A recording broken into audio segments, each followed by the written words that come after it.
Abhijit, a second year PhD scholar of Professor D.N. Singh.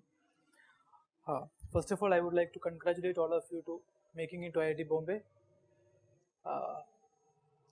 Arif, Jasmine and Dr. Sharma has given you a brief introduction about the subject, what we have to expect and what we will be expecting out of you guys. So let me start from where Arif left. He was talking about multi-phase system and he was talking about various application of soils. So in your undergrads, you have learned designing of foundation and the response of soil to various mechanical loads. But in our real life, that is not the case. The soil is subjected to various certain other types of loads. I would like to get an input from you guys. What all other type of loads or maybe responses which we'll be expecting of soils? Can anybody start? For an example, for what all type of structures we have to make the foundation, and do we go for a same type of foundation for all the structures for different applications? No, it is not. So what are the different type of foundations which will be going for, or different type of structures? One good example is earthquake loads, but here also we talk about dynamic load as well as static load. So it comes under the mechanical response. There also the mechanical load is applied to the soil. Any other certain aspects we have to consider?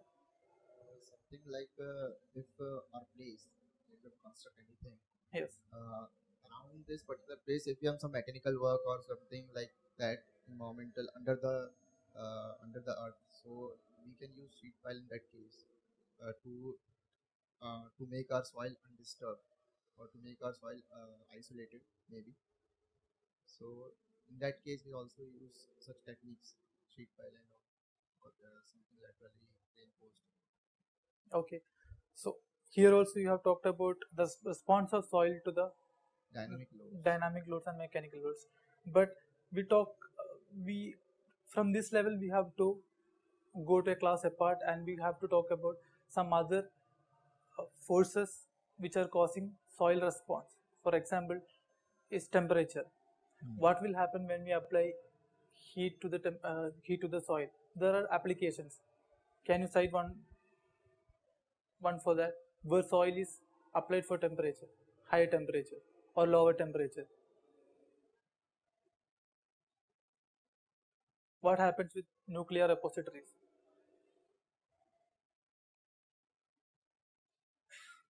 There, whatever waste comes from nuclear products, we bury it in the soil at very low depth.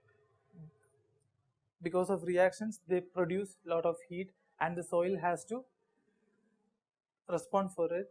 And in these projects, the response of soil is very important. There should not be any leakage of the nuclear repository, nuclear products, isn't it? So it goes to that level. And another application is what Arif has said, the chemical. When we in the case of landfills and all, when the soil comes in contact with chemicals, how it is going to respond? Is it degrading? How is it going to behave? So all these aspects has to be studied in this course. Okay. Now coming to the multi-phase system. Usually for soils, we talk about 3 phase: water, solid as well as air. But there are cases in the field, a foreign body, as somebody was saying, a foreign body will be there, or by virtue there are extra phases in the soil. One such example is formation of ice. See what happens in a country like India. In Jammu Kashmir, we expect snow. At the same time, in Kerala, we talk about the marine clays. So such vast is the geotechnical engineering in a country. So we have to talk about all these things. Are we taught all these things in our undergrads? No. So in this particular subject, we'll be looking for all these things. Now coming to my work, I work on the geomechanical modeling of gas-headed bearing sediments. I am funded by Oil and Natural Gas Corporation of India. Anybody of you heard about gas hydrates? So what suggestion I have to give to you is that we have to be very contemporary, and we have to read what is happening around the world, and we have to correlate it with our subject. It is very much necessary if we want to stay in the subject, and if we want to show our caliber in the subject. We have to connect the subject with what is going in the world around, where people are struggling, where industries need the help of technicians and as well as engineers, so that we all have to improve. So I'm again coming to gas hydrates. Gas hydrates are methane gas entrapped in the form of ice crystals beneath the ocean bed or permafrost regions. The condition existing at ocean bed is that because of the water column, high pressure will be there. Similarly, low temperature exists. In such a case, methane gas forms gas hydrate crystals, which is ice.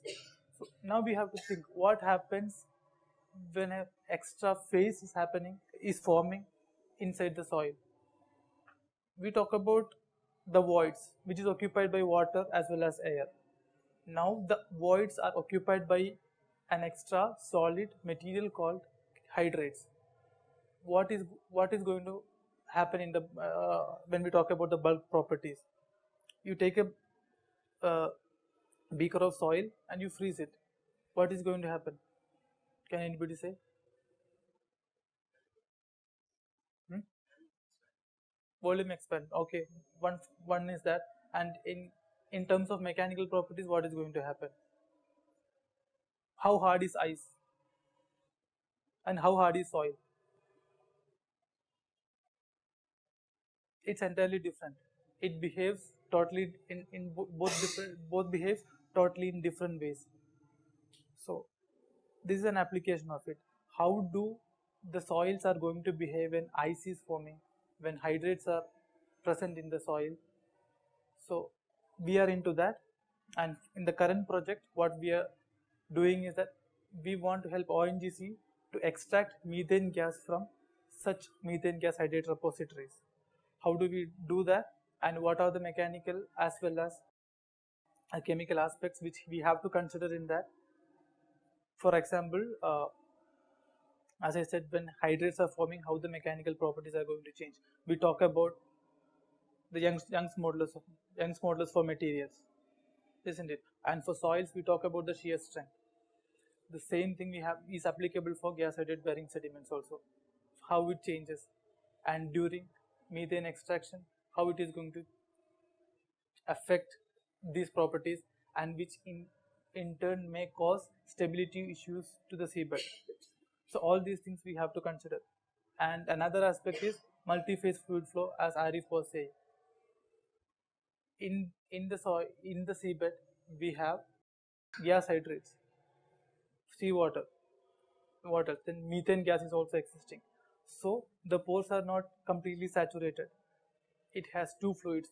It's a multi-phase system, multi-phase fluid system. So when we try to extract this methane from such repositories, there have to be a movement of methane gas as well as water through a very complex system, which is gas hydrate bearing sediments. How can we solve these issues? All these answers are required by industries like ONGC, and other foreign industries of certain countries are also have invested a lot of money into this. So this is where the geotechnical engineering is moving. So we have to be aware of all these things, and we hope that this course will help you to understand or take a step ahead in this area at least. Thank you very much. My name is Bini, and I'm a second year PhD scholar working with Professor Singh. And I would like to continue where Lijit left. So basically, he was talking about the responsibilities of environmental technicians in the present era. So as this course, Environmental Geomechanics, it will provide you an opportunity and platform to explore various aspects which are involved in uh, various aspects which are currently going on in our surrounding. So it's my request, and it will be helpful for you also. Like if something is happening around you, you should be aware of it. So if you have time, go through the news. What are the issues related to geotechnic is happening around you? Like in Mumbai, there will be some or the other thing happening one or the other day. So there will be a lot of incidents, and if you can correlate those incidents with the study which you are doing in your classroom, and you can generate more discussions on that, like why it is happening, how can you resolve those issues. So that will be very helpful for you to like it will be very helpful for you to have a greater what do you call command on the subject, and it will be very holistic approach in knowing something. So it's always better to interact with sir, because this is the one of the best platform in India which you are going to get in this subject. Coming to my area of interest, I'm also working in the area of gas hydrates, and the project has been funded by ONGC India. Mostly Lijit has briefed you about that, like what are our agendas, but how many of you have ever heard of gas hydrates? Like, try to attempt at least. If you have not, say no, we have not heard, or at least not. No. So go see the pictures, how it looks like, because in theory we'll be like, okay, it's an ice-like structure, and it's just ice-like, and we'll have that imagination. But if you see in pictures, it will be totally different. There are a lot of YouTube videos available where they have done experiments on gas hydrates. So if you are interested in this field, or if you are interested in non-conventional or unconventional sources of energy, because this is one of the area which is in boom right now. Everybody is talking about unconventional energy source. So have you ever thought about like why there is a need? Why do we need to think about it? Why everyone is like running behind unconventional energy source, or big terms like gas hydrates, shell energy? So have you ever thought about it? Why India is investing? India, being a developing country, is investing in gas hydrates. Have you ever thought about it? Why we are doing that? So go have a look in, like there is a lot of information source. You can just a click away. You just have to Google it. So go and Google it, why we are in a need and why India is investing, because China, Japan, US, Canada, all these countries are also actively participating in gas hydrate research. So why India is more interested in that, and uh, what benefit it will be, it will give us, the Indians. And so unconventional energy source. Uh, do you have any idea what unconventional energy source is? Because there are so many terms in energy. Unconventional, renewable, non-renewable, alternate, conventional. So be familiarized with these terms, because sir will be talking about energy geotechniques, because all these things are happening in nature, and geotechnicians are basically dealing with nature at different levels. So how we can contribute, so those things will be getting very much clear to you. And in energy geotechniques, we have geothermal energy and gas hydrates, petroleum, oil corporation, everything is there. So to get a brief idea, I'll not tell you anything. You can Google, and if you're curious enough, find out what is happening. Fine. And my area of interest is basically synthesis of gas hydrates in laboratory, because as Lijit said, these are found beneath the ocean bed, like 100 meters of depth in the seabed, and above that you'll have at least 100 meters of water. So that much depth, and how much pressure, can you guess how much pressure in terms of kilopascals, megapascals. Just guess, it's a random guess. So 1 MPa, that's 1 MPa. You are very close. It's in the range of megapascals. So we'll have 10 megapascals. What are the temperature conditions there? So my aim is to simulate those conditions in laboratory. So to simulate those conditions, it's a very difficult task because 10 MPa. Do you know how much, like what effect 1 kPa has or 10 kPa has? Try to have a physical experience of 10 kPa by just doing something in the laboratory. You have triaxial setup, you can apply 10 kPa anyways. So that 10 kPa is that much. 10 MPa, like so many times, 10,000 times more than that. So that much amount of pressure you have to simulate in the laboratory under safe conditions, and then you have to purge methane through the sediments so that you are able to simulate those conditions which are existing in the field. Any idea? Okay, in seabed you have water, soil, wildlife, or some microbial activity. Any idea from where this methane is coming? Anaerobic decomposition. Good. Yeah, so anaerobic decomposition of organic matter will produce methane. So some microbial activity will be happening inside the seabed. You'll produce methane, and that methane is getting trapped under some thermodynamic conditions. Microbial activity is one. Another is like thermochemical activity, which is happening in the upper mantle. So different aspects are there, and if you read more about it, if you are interested, you'll get to know more. So my main aim is to synthesize those methane hydrates in the laboratory, because you cannot get samples any time or every time. You cannot get samples from the seabed. It's very difficult, and generally whatever techniques we have, if we take the sample out, methane hydrates will be dissociated because there is some pressure temperature combination which governs their formation. So you cannot always take them out. So to test, because Lijit will be working on geomechanical properties of methane hydrates, you have to prepare those samples in the laboratory. You cannot get it from the field. It's very difficult. Transportation, storing, and everything.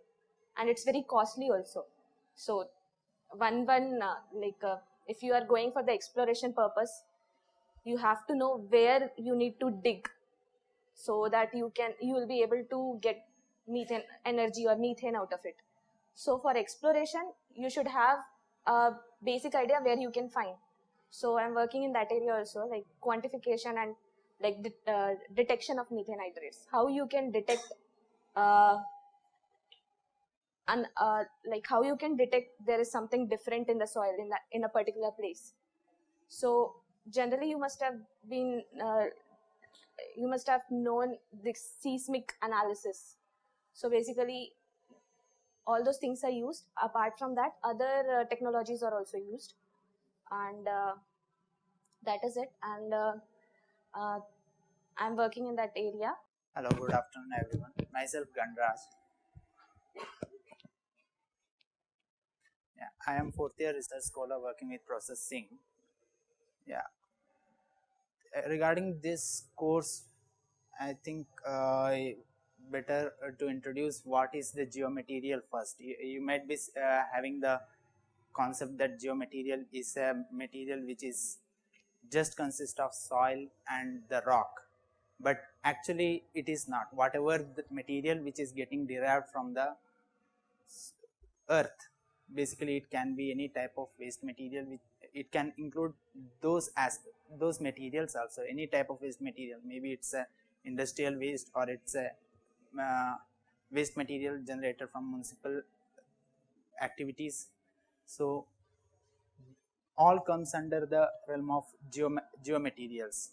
So anything related to study means whatever mechanical properties related to these materials we will be studying in this course, and it will be like how the material behaves when it is subjected to various kinds of external fields. It can be physical, it can be chemical energy fields, whatever may be, or electrical, magnetic, and can be means microorganisms.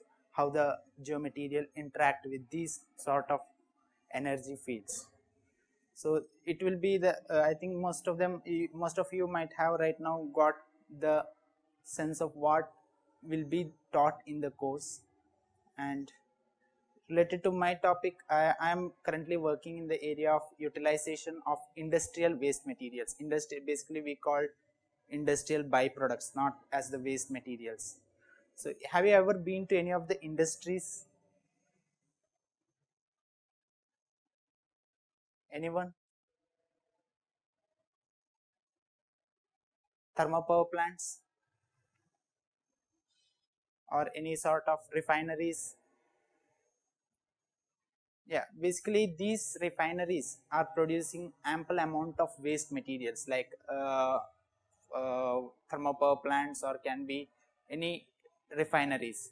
So my research area is how to deal with these sort of waste materials, how to convert them as a man-made resource rather than simply dumping these waste materials in the backyards of the industries.